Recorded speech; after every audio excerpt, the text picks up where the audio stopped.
Ya benar ya Tuhan, Engkau pemilik semesta, Engkau pemilik dunia ini, Engkau yang berdaulat, dan Engkau yang pemilik hidup kami.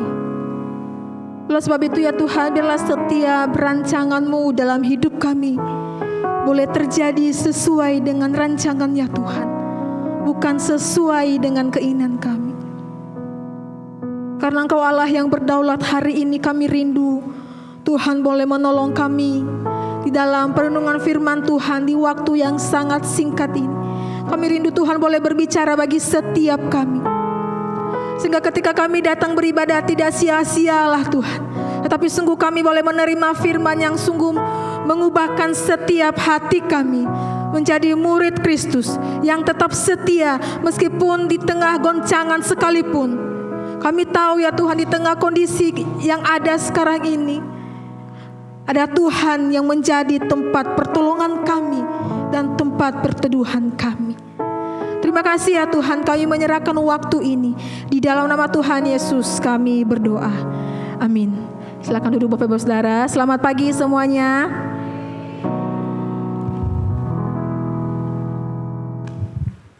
Selamat hari Minggu saya ucapkan bagi kita semua, dan selamat datang kembali bagi Bapak Ibu yang baru pulang liburan ya. Sudah beberapa waktu liburan dan hari ini boleh kembali berkumpul bersama-sama dengan kita di dalam ibadah kita di hari ini, dan saya menyambut dengan penuh kasih dan penuh hangat kedatangan Bapak Ibu kembali di gereja kita. Bapak Ibu yang dikasihi Tuhan, mari bersama-sama saya mengundang kita boleh membuka bagian Alkitab kita yang terambil dalam Mazmur nomor 124. Nanti kita akan membacakannya secara bertanggapan. Saya akan membacakan bagian ayat yang pertama, Bapak Ibu membacakan bagian ayat yang kedua sampai di ayat yang ke-8. Mazmur nomor 124. Silakan Bapak Ibu boleh membuka Alkitabnya, gadgetnya, tapi jangan membuka yang lain ya. Kita sama-sama mau ditolong oleh Tuhan dalam firman Tuhan di hari ini. Mazmur nomor 124, jika sudah menemukannya, saya akan membacakan bagi kita di bagian ayat yang pertama. Nanti Bapak Ibu di ayat yang kedua. Di bawah perikop pujian bagi penolong Israel, nyanyian ziarah Daud. Sekiranya bukan Tuhan yang di pihak kita, hendaklah Israel berkata demikian.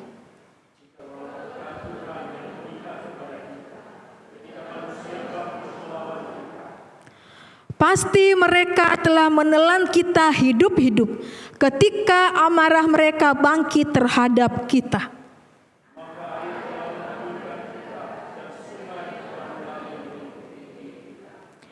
Pasti banjir telah menenggelamkan kita, air yang meluap-luap itu.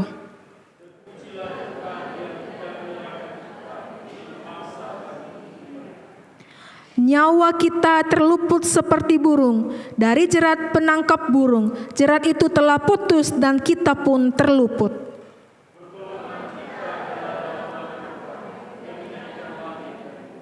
Saya akan mengulang di bagian yang ke-8. Pertolongan kita adalah dalam nama Tuhan yang menjadikan langit dan bumi.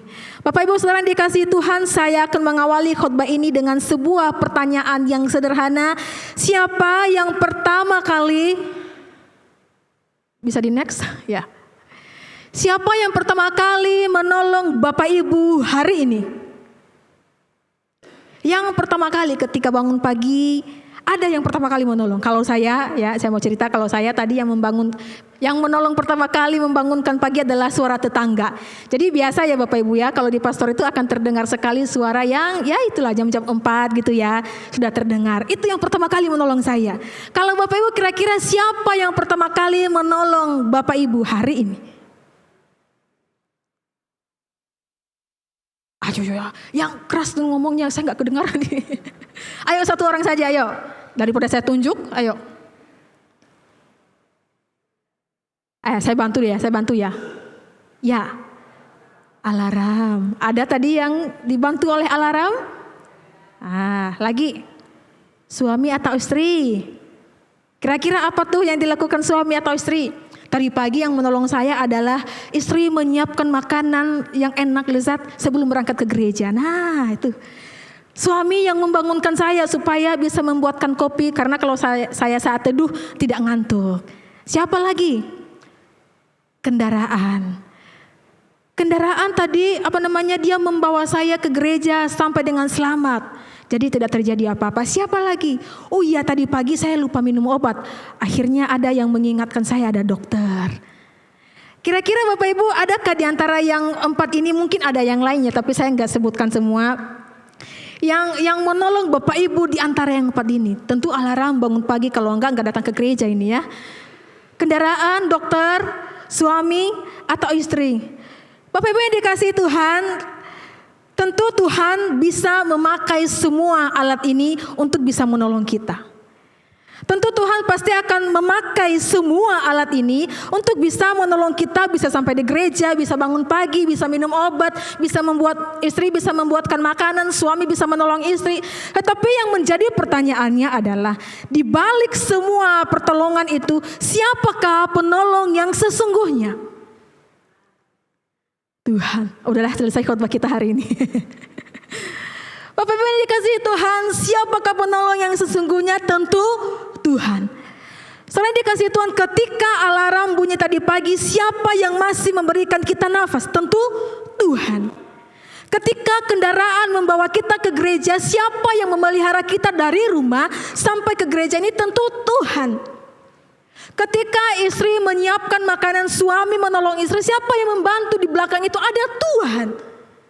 Lalu siapa yang mendorong dokter untuk mengingatkan kita untuk minum obat?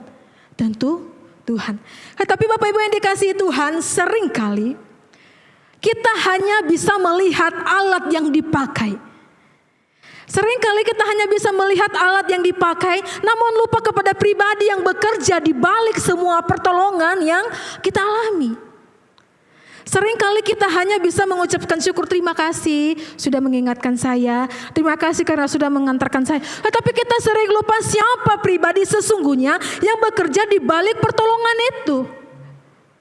Saudara dikasihi Tuhan, di Mazmur nomor 124 ini adalah salah satu nyanyian ziarah, yaitu Mazmur-Mazmur yang dinyanyikan oleh bangsa Israel ketika mereka berjalan menuju Yerusalem. Dan tentunya Bapak Ibu yang dikasihi Tuhan, ketika mereka menuju dalam rumah Tuhan untuk mereka beribadah pada hari-hari raya besar mereka menuju Yerusalem itu bukan sesuatu perjalanan yang begitu mudah.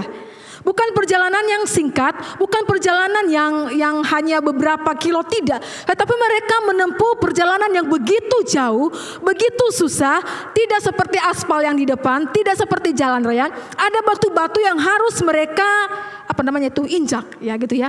Ada berbagai macam persoalan yang mereka hadapi dalam perjalanan mereka. Bahkan mungkin pada waktu itu digambarkan ada binatang-binatang buas yang hendak menerkam mereka di tengah-tengah perjalanan mereka. Karena perjalanan mereka bukan perjalanan yang seperti sekarang. Ketika mereka menuju Yerusalem untuk bisa beribadah kepada Tuhan, mereka menempuh perjalanan yang tidak mudah. Dan di sini Alkitab mencatat, di tengah-tengah perjalanan itu ada manusia ketika bangkit melawan mereka, ketika amarah bangkit melawan kita, air menghanyutkan kita, meninggalkan kita, pasti kita akan binasa. Saudara dikasihi Tuhan, di sini jelas dicatat kalau di TB2 bukan kata maka atau jika, tetapi pasti kita akan binasa kalau bukan Tuhan yang memberikan kita pertolongan.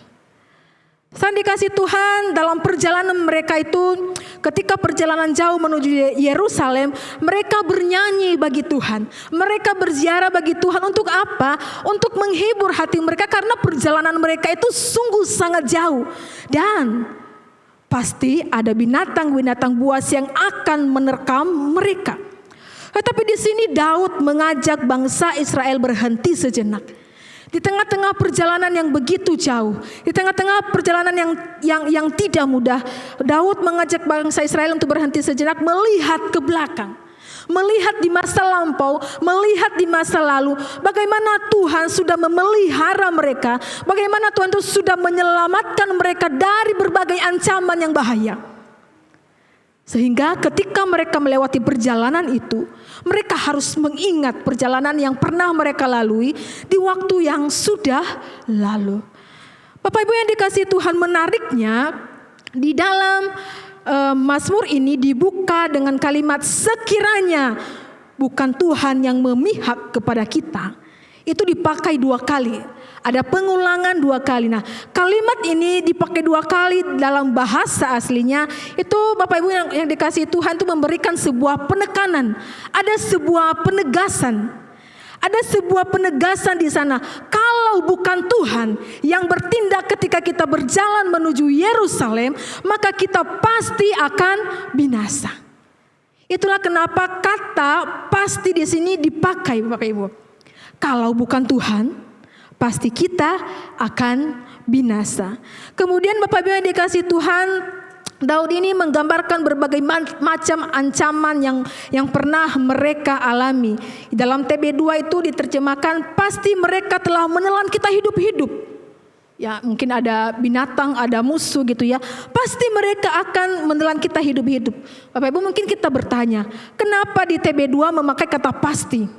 Padahal di TB lama berbunyi maka mereka telah menelan kita hidup-hidup. Bapak Ibu yang dikasihi Tuhan, kata pasti dipakai untuk memperjelas maksud kalimat dalam bahasa aslinya. Di dalam ayat 1 ada sebuah pengandaian, sekiranya. Maka akibatnya adalah sudah jelas Israel itu pasti akan binasa. Sekiranya bukan Tuhan yang bekerja, sekiranya bukan Tuhan yang memihak, sekiranya bukan Tuhan yang menolong, pasti mereka akan binasa. Saudara, hal ini dituliskan di beberapa terjemahan lain dan dipakai kata pasti di sini. Pasti mereka akan menelan kita hidup-hidup. Sehingga Bapak Ibu yang dikasihi Tuhan, yang ingin ditekankan Daud di sini bukanlah bagaimana besarnya ancaman, bukanlah bagaimana besarnya bahaya yang akan mereka hadapi dalam perjalanan, tetapi ada sebuah kepastian akibatnya jika Tuhan tidak menjadi pertolongan mereka. Tanpa pertolongan Tuhan tidak ada kemungkinan lain selain mereka akan mengalami sebuah kebinasaan. Sehingga jelas Bapak Ibu di dalam ayat yang ketiga sampai yang kelima itu semua gambaran ini menunjukkan bahwa secara manusia bangsa Israel tidak mempunyai kekuatan untuk bisa menyelamatkan diri mereka dari berbagai ancaman bahaya yang menghadang mereka. Mereka berada dalam situasi kondisi yang mustahil bagi mereka untuk bisa menyelamatkan diri mereka. Tetapi di sana dikatakan Tuhan bertindak. Tuhan tidak membiarkan umatnya binasa. Tuhan melepaskan mereka dari ancaman yang tidak sanggup mereka atasi. Saudara dikasihi Tuhan, karena itulah seluruh Mazmur ini mencapai puncaknya di ayat yang ke-8. Dikatakan demikian, pertolongan kita adalah dalam nama Tuhan yang menjadikan langit dan bumi. Saudara dikasihi Tuhan, inilah kesimpulan dari seluruh pengalaman bangsa Israel. Mereka mengakui bahwa sumber pertolongan mereka bukanlah dari mereka sendiri. Bukan dari strategi mereka bagaimana supaya musuh-musuh atau mungkin binatang-binatang buas itu tidak menerkam mereka. Bukan dari kemampuan mereka, melainkan daripada Tuhan Sang Pencipta langit dan bumi. Dan pengakuan iman inilah Bapak Ibu yang kemudian dipakai oleh gereja sepanjang abad dan sepanjang sejarah bahkan sampai pada saat ini gereja kita memakai kata ini, pertolongan kita adalah dalam nama Tuhan. Saudara dikasihi Tuhan, Fatum di awal ibadah setiap kali kita mengucapkan pertolongan kita adalah dalam nama Tuhan yang menciptakan langit dan bumi, kita sedang diingatkan bahwa diri kita harus bergantung kepada Tuhan. Kita sedang diingatkan diri kita bahwa kita datang kepada Tuhan bukan karena kita sanggup. Kita datang kepada Tuhan bukan karena kita kuat, melainkan karena Tuhan yang memberikan sebuah pertolongan yang sejati itu. Kita datang ibadah hari ini bukan karena kita atau mobil kita itu membawa kita ke sini, tidak. Tetapi semua karena pertolongan Tuhan. Sehingga Bapak Ibu yang dikasihi Tuhan, Daud akhirnya sampai pada satu pengakuan iman yang menjadi inti di dalam Mazmur nomor 124 ini. Ia tidak menceritakan bagaimana Israel itu hebat di dalam menempuh perjalanan menuju Yerusalem, tidak. Tetapi menunjuk kepada Tuhan sumber pertolongan mereka. Dan hari ini juga itulah yang menjadi pengakuan kita di dalam ibadah kita, bahwa pertolongan kita adalah dalam nama Tuhan yang menciptakan langit dan bumi. Bapak Ibu yang dikasihi Tuhan, mari bersama-sama kita melihat 3 kebenaran penting yang hari ini Tuhan mau sampaikan bagi kita. Bagian yang pertama adalah pertolongan Tuhan menjadi dasar ibadah kita. Pertolongan Tuhan menjadi dasar kita memulai semua ibadah kita. Bapak Ibu saudara dikasihi Tuhan, ketika kita sudah mengetahui konteks Mazmur 124 ini mengajarkan kepada kita bagaimana pertolongan Tuhan itu nyata bagi umatnya. Bukan hanya kepada bangsa Israel, tetapi bagi kita hari ini. Ketika kalimat ini dibuka pertolongan kita, Bapak Ibu yang dikasihi Tuhan, bukan sekedar pembukaan sebuah ibadah, bukan sekedar pembukaan liturgi, tetapi votum adalah pengakuan iman bahwa ibadah itu dimulai dengan kesadaran bahwa kita harus bergantung sepenuhnya kepada Tuhan. Jadi kalimat votum yang setiap minggunya kita dengarkan disampaikan oleh para hamba Tuhan, Bapak Ibu, bukan sekedar membuka ibadah, bukan sekedar pembuka liturgi, tidak. Tetapi menjadi satu kesadaran bahwa kita harus bergantung sepenuhnya kepada Tuhan ketika kita harus beribadah kepada Dia. Harus bergantung kepada Tuhan. Mengapa gereja memulai ibadah dengan kalimat ini? Kenapa tidak dengan kalimat yang lain? Kenapa bukan kalimat yang lain yang di dalam Mazmur dituliskan? Kenapa harus kalimat ini? Bapak Ibu yang dikasihi Tuhan, karena sebelum kita menaikkan pujian kita, menaikkan doa kita, bahkan mendengarkan firman Tuhan, Allah terlebih dahulu mengingatkan kita bahwa Dialah sumber pertolongan kita yang sejati. Dia sumber pertolongan kita. Ibadah tidak dimulai dengan kemampuan kita sebagai manusia. Ibadah tidak dimulai dengan tim lead yang sudah menyusun lagu. Ibadah tidak dimulai dengan seluruh penata layan yang sudah mempersiapkan. Ibadah tidak dimulai dengan multimedia yang baik, tidak. Tetapi ibadah dimulai karena Tuhan dan dengan anugerah Allah yang kuasa. Saudara dikasihi Tuhan, mengapa pengakuan ini begitu penting bagi kita? Bukan hanya sekedar pembuka ibadah, tapi mengapa begitu penting bagi kita? Saudara dikasihi Tuhan, tanpa sadar kita punya cara pandang, cara berpikir yang keliru tentang ibadah. Kita merasa bahwa ibadah itu berjalan karena sudah ada yang menyusunnya dari awal sampai akhir. Kita berpikir bahwa ibadah itu bisa berjalan karena ada para hamba Tuhan yang menyampaikan firman Tuhan. Kita berpikir bahwa ibadah itu bisa berjalan dengan baik karena para penata layan sudah berlatih dengan baik. Tidak demikian. Tidak demikian Bapak Ibu ya. Kita memulai ibadah itu pertama-tama Tuhan yang menolong kita. Bukan karena kemampuan kita. Tentu Tuhan memakai kita. Tentu Tuhan memakai setiap kita di dalam mempersiapkan pelayanan ini. Tetapi yang pertama-tama di dalam Mazmur 124 ini dikatakan bukan manusia menjadi dasar ibadah, melainkan Tuhan sendiri yang menjadi dasar kita memulai ibadah. Karena apa? Karena tanpa Tuhan tidak ada ibadah. Tanpa Tuhan tidak ada gereja. Tanpa Tuhan yang memulai memberi pertolongan, tidak ada satupun yang sanggup di antara kita yang bisa berdiri hari ini di gerejanya Tuhan. Semua karena Tuhan. Saudara dikasihi Tuhan, coba kita membayangkan sejenak seandainya Tuhan tidak memelihara hidup kita. Seandainya Tuhan tidak menolong hidup kita hari ini, apakah kita masih bisa dapat bangun pagi hari ini dan bisa berjumpa dengan Bapak Ibu semua? Jikalau bukan Tuhan yang memihak kepada kita, jikalau bukan Tuhan yang menjadi sumber pertolongan kita, apakah kita bisa bernyanyi dengan megahnya hari ini di hadapan Tuhan? Jika bukan Tuhan yang menjadi pertolongan kita, apakah kita bisa bersalaman dengan baik dengan jemaat Tuhan? Tentu tidak.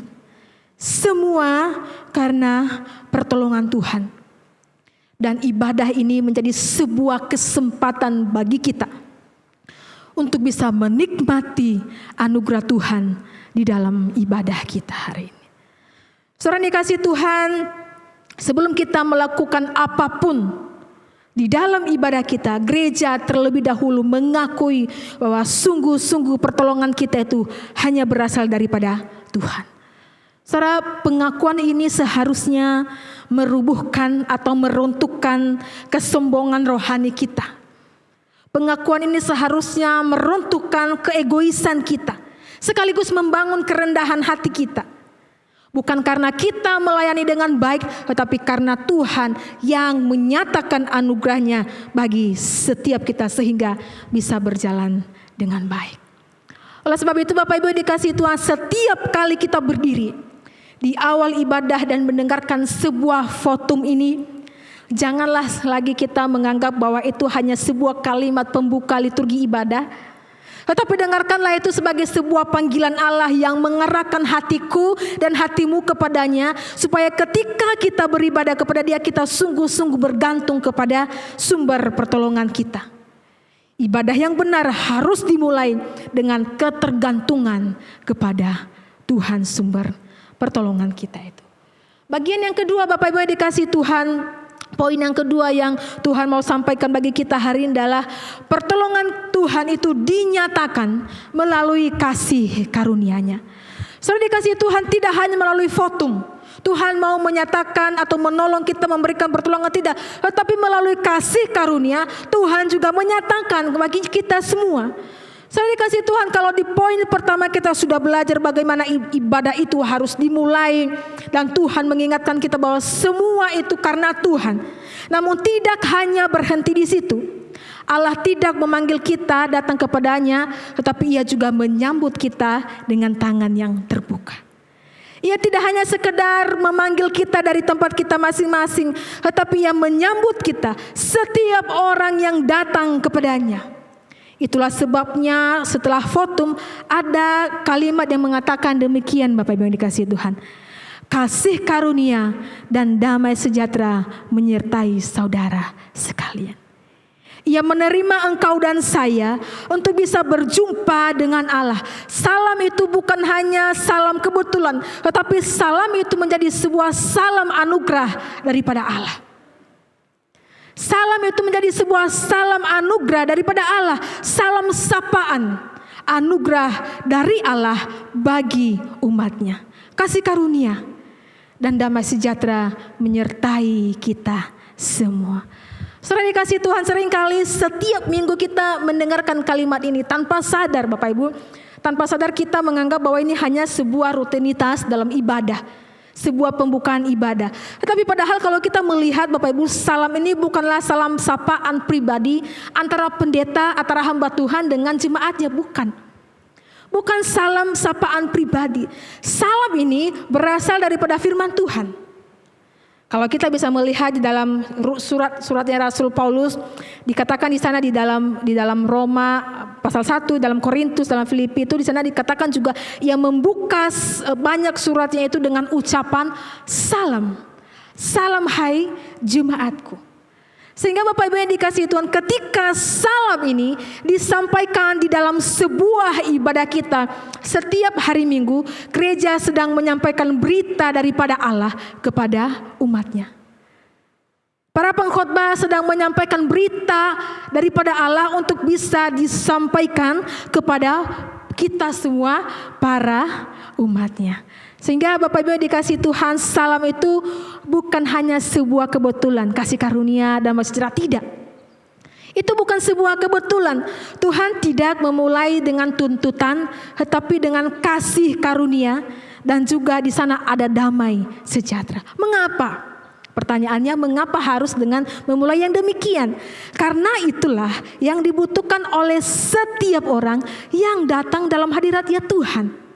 Itulah yang dibutuhkan. Kasih karunia ini mengingatkan kita bahwa kita diterima oleh Allah bukan karena kita ada sebuah keberhasilan, bukan karena kita saleh, bukan karena kebaikan kita, melainkan karena Yesus Kristus telah memperdamaikan kita dengan Dia. Karena Kristus Yesus telah mempertamaikan kita dengan Dia, mengasihi kita dan menebus kita. Mungkin kita datang dengan hati yang penuh penyesalan. Mungkin sepanjang minggu ini kita merasa gagal, merasa kecewa, bahkan jauh daripada Tuhan. Tetapi ketika kita datang kepadanya, Tuhan tidak pertama-tama mengingatkan akan kegagalan kita. Ia lebih dahulu menyatakan kasih karunia-Nya kepada kita semua. Ia menyambut kita dengan tangan terbuka. Ia menyambut kita semua. Tuhan memberi kita damai sejahtera. Setelah dikasih Tuhan damai sejahtera yang dimaksud bukan berarti semua persoalan hidup kita ini bisa selesai sekejap. Tidak. Tuhan memberikan damai sejahtera yang lahir dari hubungan yang telah diperdamaikan oleh Allah dengan umatnya melalui apa? Melalui Yesus Kristus. Karena itu Bapak Ibu dikasihi Tuhan, kita telah berdamai dengan Allah, memiliki satu pengharapan. Ada sebuah ketenangan sekaligus. Ada ketenangan yang kita temukan, yaitu ada damai sejahtera. Meskipun musim kehidupan kita selalu berubah-ubah, tetapi pertolongannya dan tangannya itu selalu terbuka bagi engkau dan saya. Bapak Ibu yang dikasihi Tuhan, inilah salah satu bentuk pertolongan Tuhan di dalam ibadah. Mungkin kita banyak mengalami pertolongan Tuhan dalam kehidupan kita. Ada banyak, tidak mungkin kita bisa hitung satu persatu, kita bisa bangun dari tempat tidur kita itu sudah menjadi satu bentuk pertolongan Tuhan di dalam kehidupan kita. Tetapi inilah salah satu bentuk pertolongan Tuhan yang kita alami setiap kali kita ibadah. Tuhan tidak menunggu kita menjadi kuat terlebih dahulu, tetapi Ia sedang menyapa kita dengan kasih karunia-Nya. Tidak menunggu kita menyelesaikan permasalahan pergumulan hidup kita, tetapi Ia terlebih dahulu memberikan damai sejahteranya itu bagi kita semua. Sehingga Bapak Ibu yang dikasihi Tuhan, ibadah yang kita lakukan hari ini bukan hanya saat kita berbicara kepada Tuhan melalui doa kita, melalui pujian kita, melalui penyembahan kita, tetapi ibadah yang kita lakukan hari ini adalah saat Tuhan berbicara kepada kita. Tuhan yang berbicara kepada kita. Saat Tuhan berbicara kepada kita melalui apa? Melalui salam. Mungkin saya bisa mengandaikan Ia berkata demikian, anakku, aku menerima engkau di dalam Kristus. Kasih karuniaku itu cukup bagimu. Saya dikasihi Tuhan, inilah anugerah yang Tuhan nyatakan kepada setiap umat yang datang kepadanya. Jadi jika demikian Bapak Ibu, setiap kali kita mendengarkan salam di awal ibadah ini, janganlah lagi kita menganggap bahwa itu hanya sebuah formalitas atau penunjang ibadah atau pembuka liturgi, tidak. Tetapi terimalah itu dengan iman. Terimalah itu dengan iman karena pada saat itu salam itu disampaikan, firman Tuhan itu sedang meneguhkan hatiku dan hatimu. Tuhan itu sedang meneguhkan iman kita, sedang meneguhkan setiap kita. Sebelum kita mendengarkan firman Tuhan, bahkan sebelum kita menyampaikan isi hati kita kepada Tuhan, Tuhan terlebih dahulu menyatakan kasih-Nya kepada kita semua. Ia yang terlebih dahulu memanggil kita, menyatakan kasih karunia, menolong setia kita. Sehingga Bapak Ibu dikasihi Tuhan, mari hari ini ketika kita sudah mendengarkan arti daripada votum maupun salam yang disampaikan setiap minggu, itu bukan sebuah elemen-elemen yang harus yang pelengkap, tidak.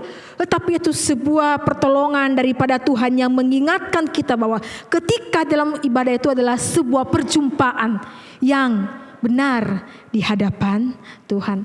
Sehingga Bapak Ibu yang ketiga, bagian yang ketiga, orang yang sudah mengalami pertolongan Tuhan dan menerima kasih karunia di dalam kasih Tuhan itu harus mengalami harus menghargai sebuah ibadah.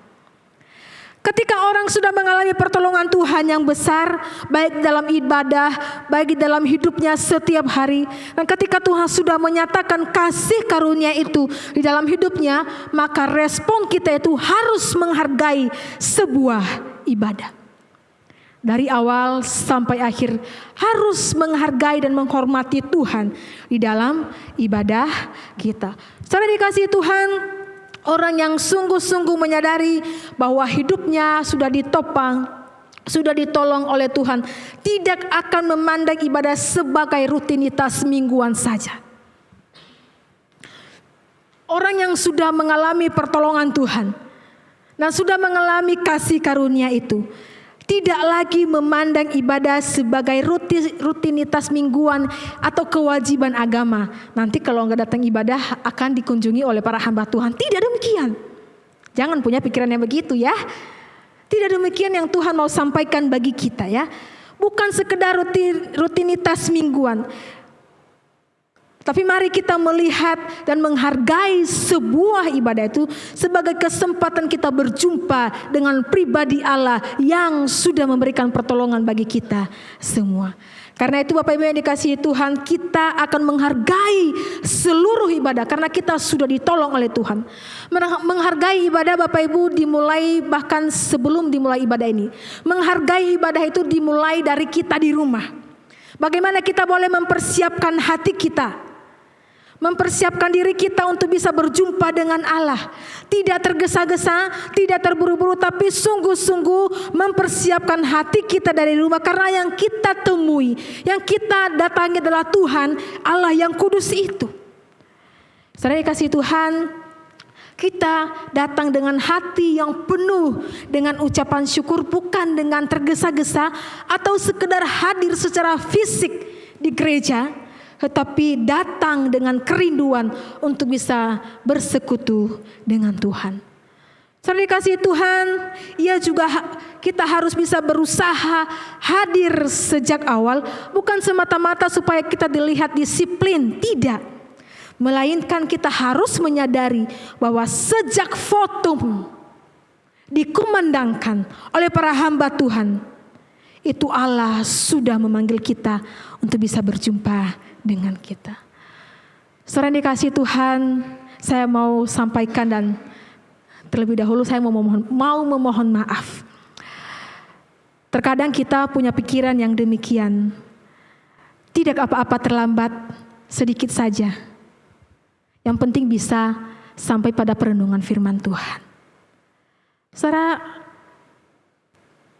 pikiran yang demikian tidak tergolong di dalam menghargai ibadah. Saya mohon maaf harus mengatakan demikian.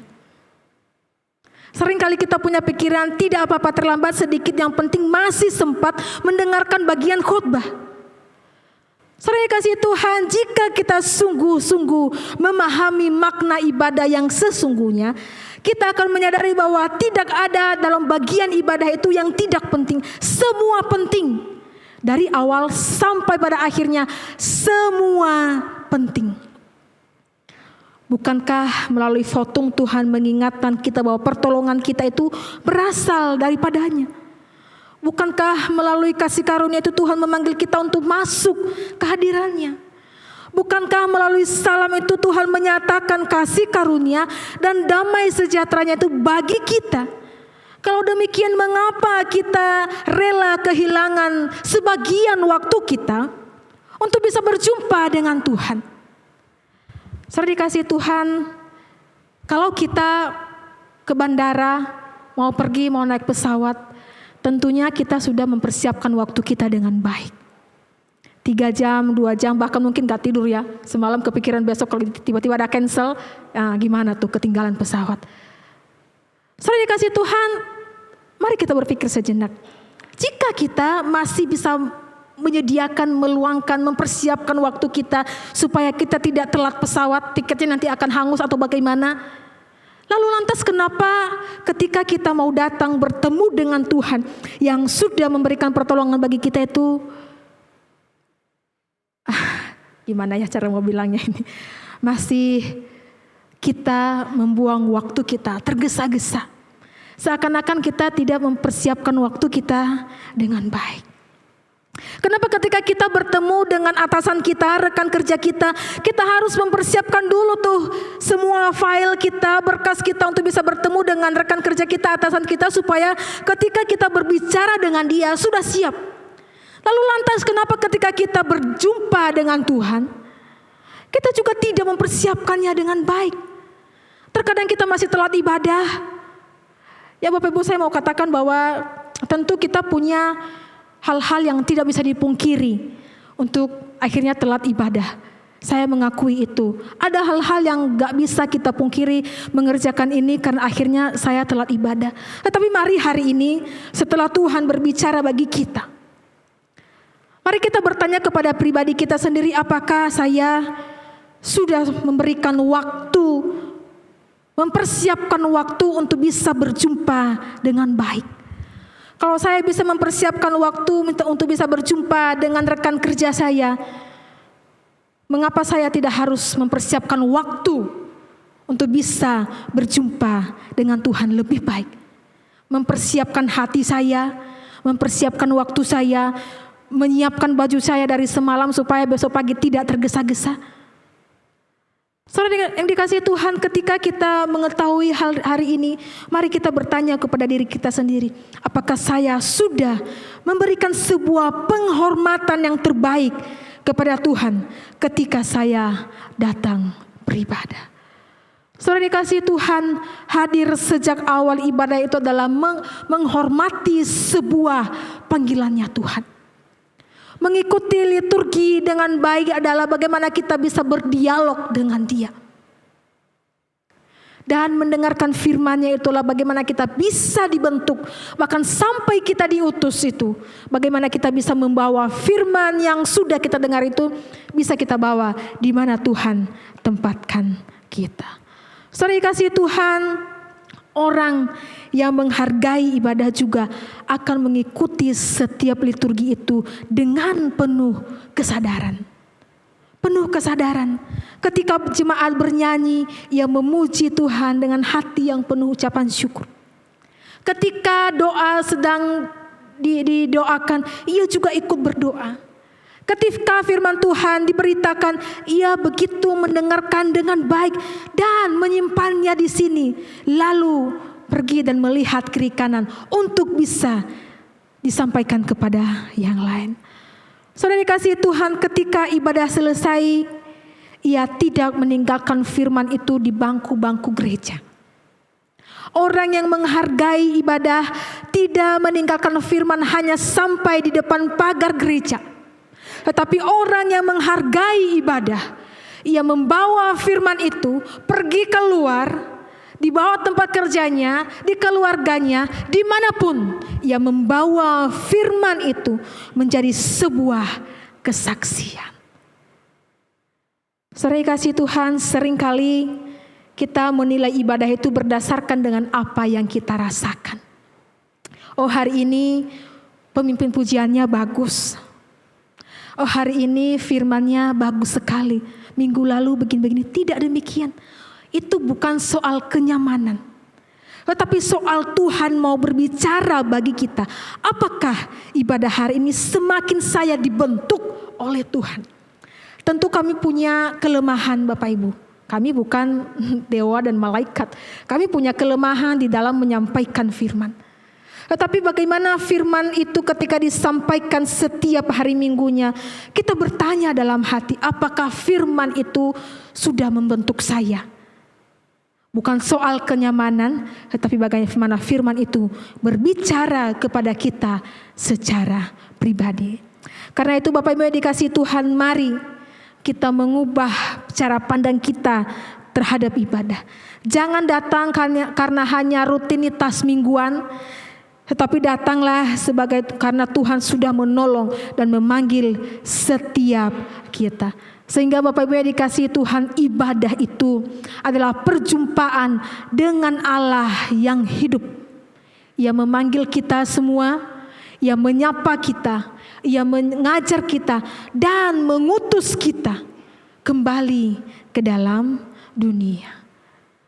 Saudara yang kasih Tuhan, orang yang telah mengalami pertolongan Tuhan tidak akan pernah menghargai, menganggap ibadah itu hanya sekedar kata-kata, tetapi sungguh-sungguh menghargai dengan sikap hati yang tunduk di hadapan Tuhan. Saudara yang dikasihi Tuhan, hari ini kita belajar bahwa ibadah bukan sekedar rangkaian liturgi. Melalui votum Tuhan mengingatkan kita bahwa pertolongan kita itu berasal daripada Tuhan. Ada salamnya, menyatakan kasih karunia, dan respon kita itu menghargai seluruh rangkaian ibadah. Bahkan sebelum kita datang ke gereja dari rumah itu, kita harus menghargai ibadah. Ibadah bukanlah sebuah rutinitas yang kita jalankan setiap minggu, tetapi sebuah perjumpaan yang hidup bersama dengan Tuhan, bahwa pertolongan kita berasal dari nama Tuhan Yesus yang menjadikan langit dan bumi.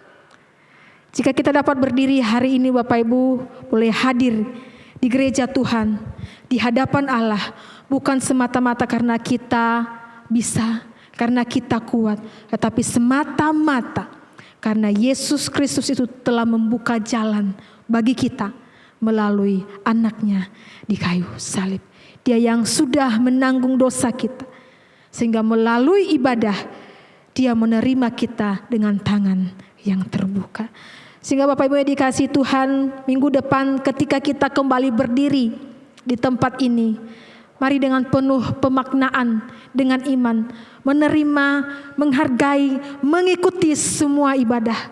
Mari mempersiapkan hati kita dari rumah, mempersiapkan waktu kita, sehingga tidak telat datang ibadah, tetapi sungguh-sungguh kita menghormati, memberikan penghormatan kepada Allah yang hidup itu. Saudara yang dikasihi Tuhan, saya mau menutup bagian firman Tuhan ini. Tentu kita menghargai ibadah ini Bapak Ibu, karena sepanjang minggu ini pasti kita akan mengalami berbagai macam pergumulan di dalam kehidupan kita. Di tengah-tengah dunia yang tidak pasti, berbagai tantangan yang kita hadapi, ada jerat yang ingin memangsa kita, yang ingin memakan kita, ada jerat dosa, ada pencobaan yang kita alami. Oleh sebab itu tentu kita tidak bisa menghadapinya sendirian. Kita butuh pertolongan Tuhan. Di sepanjang minggu kita jalani, sepanjang minggu ini, mari kita ingat kepada Tuhan. Ya, sumber pertolongan kita yang menguatkan setiap kita. Saudara dikasihi Tuhan, saya rindu Bapak Ibu semua menutup firman Tuhan ini dengan dua pertanyaan. Saya mengajak Bapak Ibu boleh merenungkan bagian kedua firman Tuhan ini. Bagian yang pertama adalah peristiwa apa dalam hidup saudara yang membuat saudara dapat berkata, kalau bukan Tuhan yang berada di pihakku, semua ini tidak akan mungkin terjadi.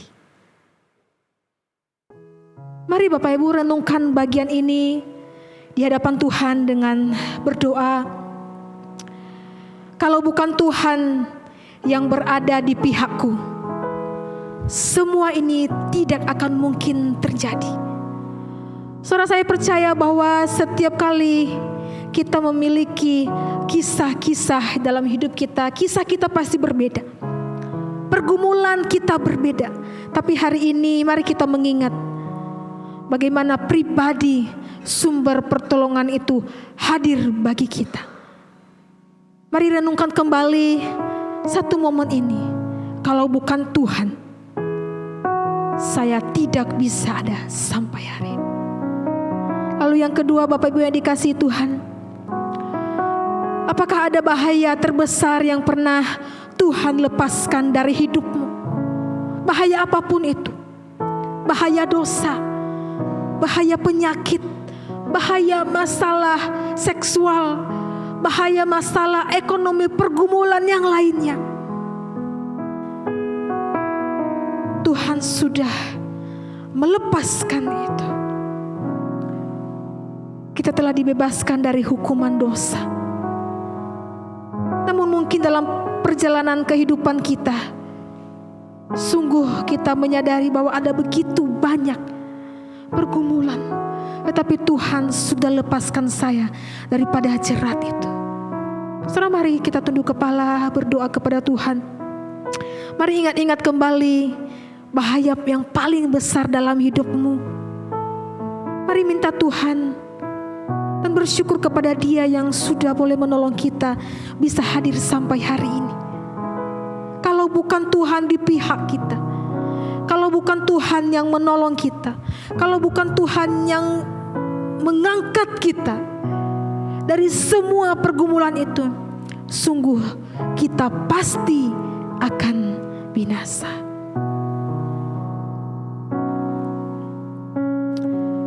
Tuhan, kami mengucap syukur kepadamu. Kalau hari ini kami bisa berdiri beribadah bersama-sama, itu semata-mata karena pemeliharaan Tuhan di dalam hidup kami. Kalau hari ini kami bisa dapat berkumpul bersama-sama dengan orang yang kami kasihi, kami masih bisa memiliki pekerjaan, kami masih bisa sehat, kami bisa memiliki keluarga yang lengkap, dan begitu banyak berkat Tuhan yang kami nikmati di dalam hidup kami, sungguh kami tidak dapat menghitungnya. Semua karena pertolongan Tuhan, semua karena Tuhan. Hari ini kami hanya bisa berkata, kalau bukan Tuhan yang berada di pihakku, sungguh aku pasti sudah binasa. Kalau bukan Tuhan yang menolongku, sudah pasti aku tidak bisa berdiri di sini. Terima kasih ya Tuhan untuk setiap pertolongan-Mu yang Engkau nyatakan bagi kami.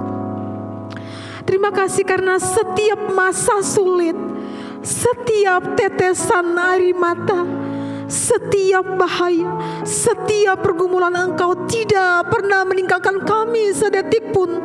Engkau ada di sana memberikan pertolongan itu bagi kami. Terima kasih ya Tuhan. Perjalanan iman kami belum selesai dalam dunia ini. Sebagai pemazmur yang sedang berjalan menuju Yerusalem, demikian juga kami sedang berjalan menuju rumah yang kekal itu. Oleh sebab itu kami tahu di depan kami masih ada jerat, masih ada tantangan, masih ada pencobaan. Kami butuh Tuhan menopang kami. Kami butuh Tuhan menolong setiap kami. Kami percaya Tuhan yang menjadikan langit dan bumi itu tetap berada di pihak kami. Tolonglah kami Tuhan untuk terus memandang kepadamu dan percaya kepada janji. Terima kasih ya Tuhan. Ini doa kami. Di dalam nama Tuhan Yesus kami berdoa. Amin.